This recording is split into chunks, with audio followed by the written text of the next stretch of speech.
Welcome back to the Almost Lovers Club. I'm Ashley. Tonight's story isn't soft, it's not clean, and it doesn't end with a lesson wrapped in a bow.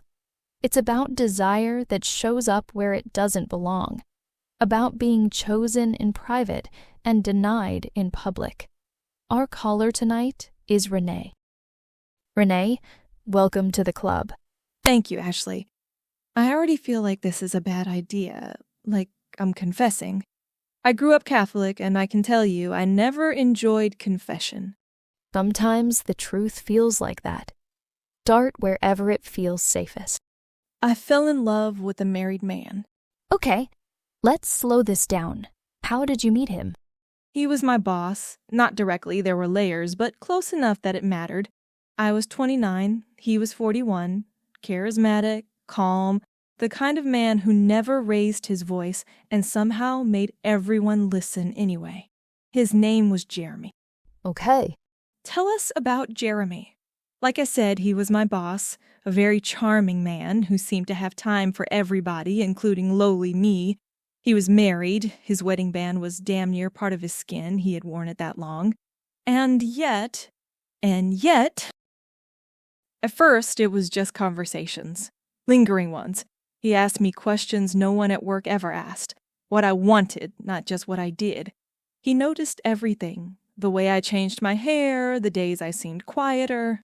That kind of attention can feel intoxicating. Ugh, it did, especially because I never crossed a line. I told myself, I'm not that woman. Until something shifted. One night, we were working late. That didn't happen that often. The building was empty, the city lights were loud outside the window.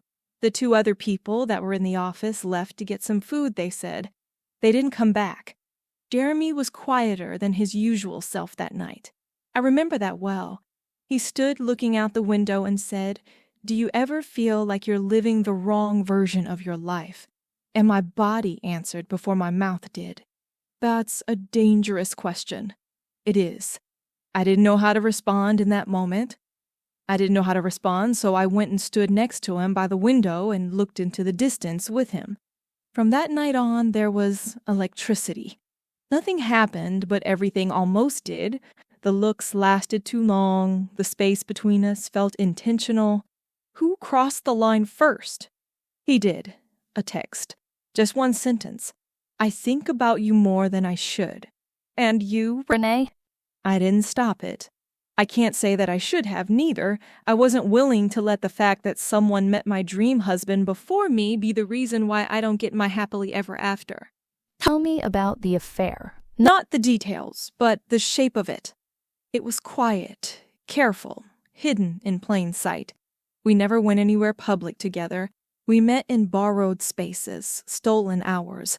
He would hold my face like it was something precious, then go home to someone else. That duality can mess with your sense of worth, don't you think? Ashley, it did. Because with me, Jeremy was vulnerable. With his wife, he was stable, steady. I told myself love didn't need an audience. I was happy with how much I got of him.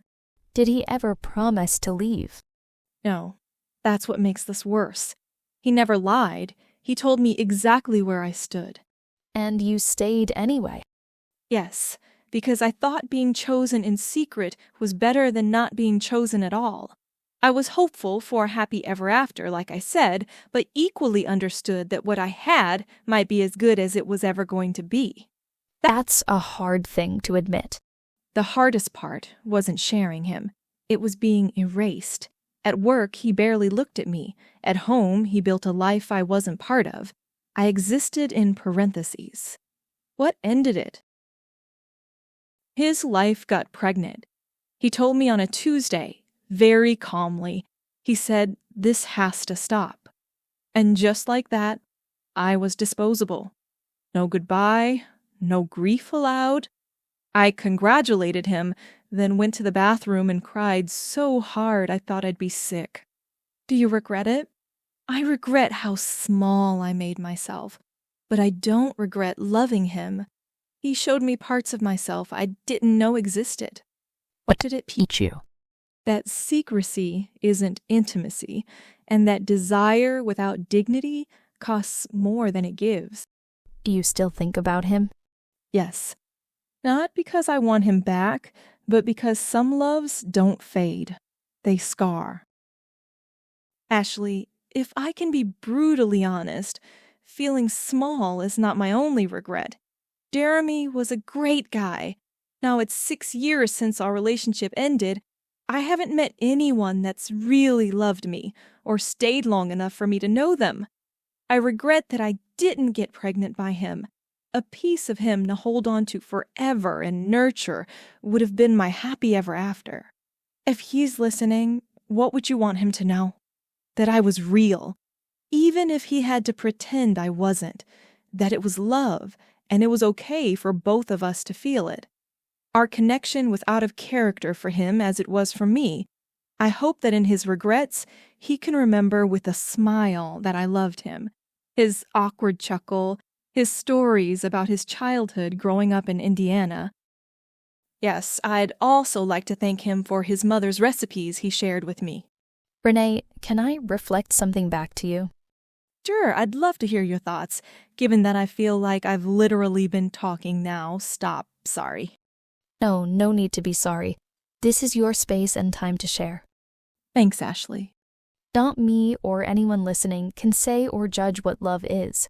What we know about it is that some are fortunate to experiences, and others never get the opportunity to connect with another human being at that level, where someone can fulfill our basic need of not feeling alone and feeling connected, thought of, and appreciated. While Jeremy is no longer in your life, keep the door open for love to walk in again. Thanks, Ashley. Jeremy loved his wife enough to marry her and was still able to love me to my heart's content.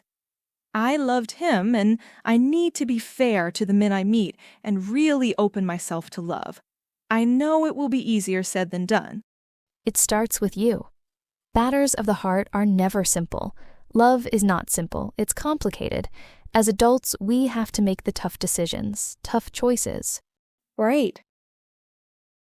I appreciate that. To everyone listening, some love stories don't end because they're wrong. They end because they can't survive daylight. If you've ever been someone's secret, remember this. You deserve a love that says your name out loud. If you don't want your name said out loud, that's okay too. This has been the Almost Lovers Club.